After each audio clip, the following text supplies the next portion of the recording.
एक सुअर अपने मालिक के पिंजरे से छूटकर तेजी से भाग रहा था। वहीं पास ही एक सड़क पर सैम नाम का एक विदेशी बच्चा अपने पिता को ढूंढ रहा था, मगर वो आज तक उनसे मिला नहीं था। सैम को यहाँ की भाषा भी नहीं आती थी, इसलिए जो भी उसे मिलता वो उसे अपने पिता की तस्वीर दिखाकर पूछ लेता। उसे देखने के चक्कर में सैम की गाड़ी का संतुलन बिगड़ गया और गाड़ी सीधा जाकर सड़क के बीच में खड़े सुअर से टकरा गई। सैम ने तुरंत बाहर आकर देखा कि वो सुअर काफी जख्मी हो गया था, इसीलिए सैम ने उसे उठाकर अपनी गाड़ी में रखा और मदद ढूंढने के लिए निकल पड़ा। जल्द ही रात हो गई और वो एक स्टोर पर पहुंचा, पर वहाँ कोई भी नहीं था। फिर सैम ने उस बेचारे सुअर को देखा, पर वो अब तक मर चुका था। कुछ ही समय में सैम सुअर को दफनाने के लिए गड्ढा खोदने लगा तो अचानक उसे पेड़ों में से एक आवाज सुनाई दी। सैम ने देखा कि अंधेरे में कोई खड़ा था जो अचानक चिल्लाकर भाग गया। इससे वो सुअर अचानक से जाग गया, क्योंकि असल में वो मरा नहीं था, इसीलिए सैम उसे फिर से गाड़ी में ले गया। तभी उसके सामने दोबारा से वही इंसान आया। ये असल में कर्की नाम की एक लड़की थी। लड़की ने बताया कि ये सुअर उसका ही है, तो सैम ने उसे गाड़ी में बैठाया और उनके घर छोड़ने निकल पड़ा।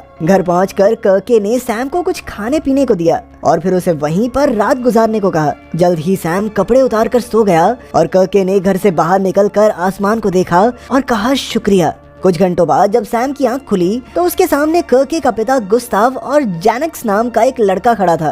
सैम को उनकी भाषा समझ नहीं आ रही थी और अचानक जैनक्स ने उसके सर पर वार करके उसे बेहोश कर दिया। इसके बाद उन्होंने सैम के गले में पट्टा बांधा और उसे तबेले में जंजीर से बांध दिया। जैनक्स को डर था कि कहीं कर्के सैम को पसंद न करने लगे, इसलिए उसने बिना बात सैम को पीट कर अपनी भड़ास निकाली। बाद में कर्के ने आकर सैम के लिए वो जगह साफ की, पर सैम तो अपनी पूरी जान लगाकर उन जंजीरों से आजाद होने की कोशिश कर रहा था। अब सैम कर्के के सामने गिड़गिड़ाने लगा, पर तभी गुस्ताव ने वहाँ आकर सैम को पीटना शुरू कर दिया। अगली सुबह जब सैम उठा तो वो बेचारा काफी दर्द में था। फिर कर्के और गुस्ताव उसके लिए 2 बाल्टियां लाए। एक में उसके लिए झूठा खाना था और दूसरों में सुअरों का खाना। कर्के ने सैम को सुअरों को खाना खिलाने को कहा, जिसके बदले में उसे ढंग का खाना मिलेगा, वरना गुस्ताव उसे फिर से पीटना शुरू कर देगा। तब सैम ने गुस्से में बाल्टी फेंक दी और कहा कि मैं तुम्हारा पालतू सुअर हरगिज नहीं बनूंगा। गुस्ताव उसे मारने दौड़ा, पर कर्के ने उसे रोकते हुए कहा कि ये भूखा रहकर खुद ही सीख जाएगा। शाम को उन्होंने सैम के लिए खाना रखा, लेकिन वो उसकी पहुंच से बहुत दूर था।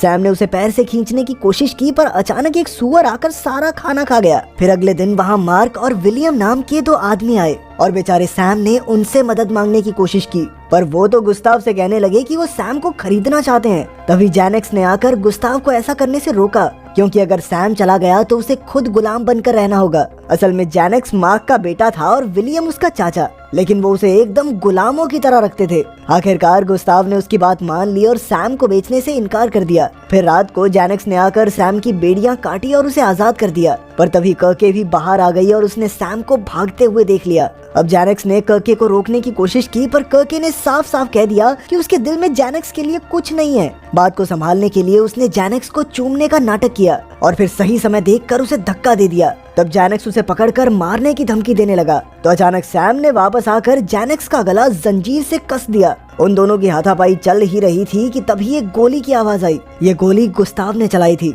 उसने जैनक्स को वापस घर भेजा और सैम को फिर से पकड़ लिया। अगली सुबह कर्के ने सैम को जीन्स और ढंग का खाना दिया, क्योंकि उसने कर्के की जान बचाई थी। सैम ने फिर से कहा कि मैं तुम्हारा गुलाम बनकर नहीं रह सकता, तो कर्के कहने लगी कि तुमने ही तो मुझे गाड़ी में बैठाया था, और वो बेचारा मजबूरी में सुअरों को नहलाकर उनकी देखभाल करने लगा। बाद में गुस्ताव ने उसे एक लंबी जंजीर से बांधा ताकि वो बाहर लकड़ी काटने जा सके। जब दरवाजा खुला तो सैम कई दिन बाद धूप में जाकर बेहद खुश हुआ, पर तभी गुस्ताव ने उसे एक सुअर को मारने का हुक्म दे दिया, जिसे वो एक पार्टी के लिए पकाने वाले थे। मगर सैम किसी को मारने के बारे में सोच भी नहीं सकता था, इसीलिए आखिर में गुस्ताव को ही उस सुअर को मारना पड़ा। खैर कुछ देर बाद वही सुअर सैम के पास आया जिसकी उसने जान बचाई थी, और वो सुअर उसे मम्मी मम्मी कह के बुलाने लगा। इससे बेचारा सैम इतना डर गया कि उसकी तबीयत ही खराब हो गई। फिर अगले दिन कर्के ने सैम को खुद नहलाया और समझाया कि पार्टी के दिन गुस्ताव उसे पूरे परिवार के सामने दिखाकर अपनी धौंस जमाएगा, इसीलिए सैम को साफ सुथरा दिखना होगा। इसके बाद उसे कपड़े पहनाकर टेबल पर ले जाया गया, जहाँ सभी लोग खाना खा रहे थे। सैम को बाकी सबके साथ खाने पीने की इजाजत थी, लेकिन हर वक्त उसके गले में जंजीर बंधी रहती। वहीं दूसरी ओर जैनक्स को एक गंदे कुत्ते की तरह दूर कहीं बैठा दिया गया। खैर खाने के बाद सब नाचने गाने लगे, तो कर्के ने सैम को डांस के लिए बुलाया। उन्हें देखकर तो जैनक्स की और जल गई। तभी मार्क और विलियम जैनक्स को बचा खुचा खाना डालने आए, तो जैनक्स ने कहा कि वो कर्के से शादी करना चाहता है और इसके बदले उन तीनों को वो तबेला भी मिल जाएगा। मगर मार्क और विलियम ने उसे धुतकारते हुए कहा कि तू बस एक कुत्ता है, समझा। फिर जैनेक्स उनके कहने पर कुत्तों की तरह भौंकने लगा और तो और वो अपने पेट पे मालिश करवा के खुश भी हो रहा था।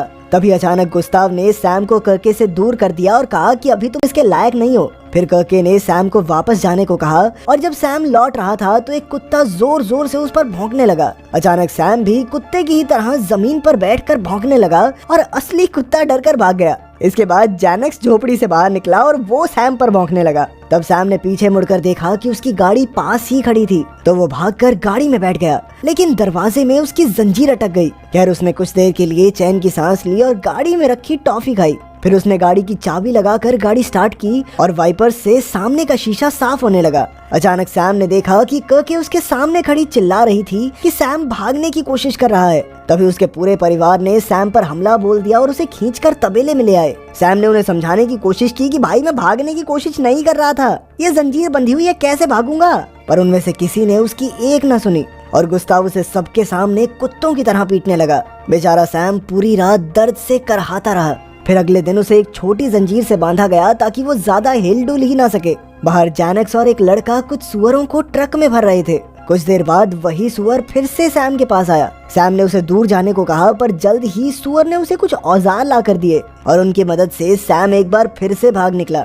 वो चुपके से उस ट्रक में छुप गया और वो सुअर भी सैम के साथ ही आ गया। पर कुछ ही समय में ट्रक का टायर फट जाने की वजह से वो पलट गया। जैसे तैसे जैनेक्स खिड़की से बाहर निकला और उसने देखा कि सैम और बाकी के सुअर तेजी से भाग रहे थे। उधर तबेले में जब कर्के को सैम के भागने की खबर मिली तो वो फूट फूट कर रोने लगी। तो गुस्ताव तुरंत ही सैम को ढूंढने निकल गया। वहीं सैम जंगल में पूरी तेजी से दौड़ रहा था, लेकिन फिर वो अचानक से एक गड्ढे में गिरकर बेहोश हो गया। फिर रात को उसकी आंख खुली तो उसने गड्ढे से बाहर निकलने की खूब कोशिश की, लेकिन कोई फायदा नहीं हुआ। आखिरकार वो बेचारा निराश होकर रोने लगा। फिर अगली सुबह अचानक गड्ढे में एक रस्सी आई तो सैम ने देखा कि वही सुअर उसे बचाने आया था। जल्द ही सैम रस्सी की मदद से बाहर आ गया और फिर सुअर ने उसे जंजीरें खोलने में भी मदद की। तभी चारों ओर से बाकी के सुअर भी उनके पास आ गए तो सैम ने उन्हें अपने साथ लेकर आगे बढ़ने का फैसला किया। अब ये सुअर ही उसके साथी थे तो सैम अपनी सारी दिल की बातें उनसे करने लगा। जल्द ही उन्हें खेत में कुछ मिला तो सुअर उसे खाने लगे, लेकिन सैम उन्हें बस देख रहा था। तब उसे एहसास हुआ कि उसके अंदर अपने पिता को ढूंढने की चाह खत्म हो चुकी थी और न ही उसके अंदर अब घर लौटने की हिम्मत थी। उधर कर्के सैम के बारे में ही सोचती रहती थी और दुआ करती थी कि सैम उसके पास वापस आ जाए। खैर रात को जब सैम आराम कर रहा था तो उसे एहसास हुआ कि उसका एक साथ हंसने और रोने का मन कर रहा था। तभी उस सुअर ने कर्के का नाम लिया। कुछ देर सोचने के बाद सैम ने फैसला किया कि वो कर्के के पास वापस लौट जाएगा। अगली सुबह वो तबेले की ओर निकल पड़ा और सभी सुअर भी उसके पीछे पीछे चल पड़े। जब वो जंगल से बाहर निकला तो सैम को गोली चलने की आवाज सुनाई दी। असल में गुस्ताव, मार्क और विलियम एक साथ सैम को ढूंढ रहे थे और जैनेक्स उनका कुत्ता बनकर आया था। तब सैम खेत में छिपते छिपाते आगे बढ़ने लगा, पर जल्द ही जैनेक्स सूंघते हुए सैम तक आ पहुंचा। तभी गुस्ताव ने सैम के ऊपर बंदूक तान दी और उसे सारे सुअर लौटाने को कहा। सैम को पास ही में अपना वो सुअर दिखाई दिया, पर उसने एक शब्द नहीं बोला। गुस्ताव ने उस पर गोली नहीं चलाई क्योंकि पहले वो अपने सुअर वापस लेना चाहता था, लेकिन अचानक जैनेक्स ने बंदूक हथिया ली ताकि वो सैम पर गोली चला सके। जल्द ही चारों आदमी बंदूक के लिए लड़ने लगे और सैम मौका देखकर भाग निकला, पर अचानक उसने गोली की आवाज सुनी और वो वहीं जम गया। फिर वो तुरंत वापस लौटा और उसने देखा कि सुअर गुस्ताव के पैर का जख्म चाट रहे थे।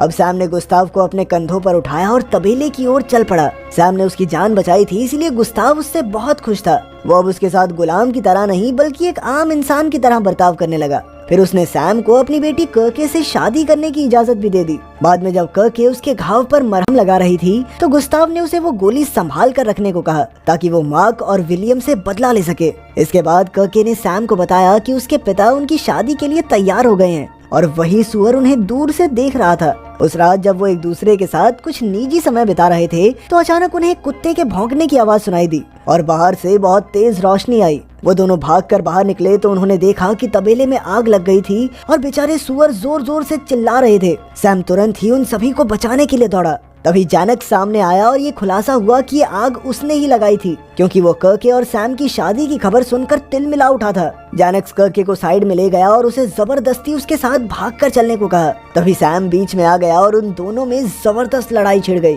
सैम ने जैनेक्स को नीचे पटक कर उसकी आंखों में अपने अंगूठे घुसा दिए, जिससे जैनेक्स दर्द से बुरी तरह कराहने लगा। खैर अब तक काफी सुअर आग से बचकर भाग निकले थे। इस घटना के कुछ समय बाद सैम और कर्के ने शादी कर ली। मार्क और विलियम ने उनके तबेले में हुए नुकसान की भरपाई की और गुस्ताव के साथ अपनी दुश्मनी खत्म करके एक नई शुरुआत भी। गुस्ताव अपनी बेटी की खुशी में काफी खुश था, पर उसी रात उसे हार्ट अटैक आ गया, जिससे उसकी मौत हो गई। अब कर्के और सैम मिलकर तबेले की देखभाल करने लगे और जल्द ही कर्के प्रेग्नेंट हो गई। एक दिन सैम ने उस सुअर को देखा जिसने उसकी जान बचाई थी। अब वो काफी बड़ा हो चुका था। सुअर ने उसे अलविदा कहा और तबेला छोड़कर जाने लगा। ये देखकर सैम सोच में पड़ गया कि कहीं उसने यहीं रुककर गलती तो नहीं कर दी।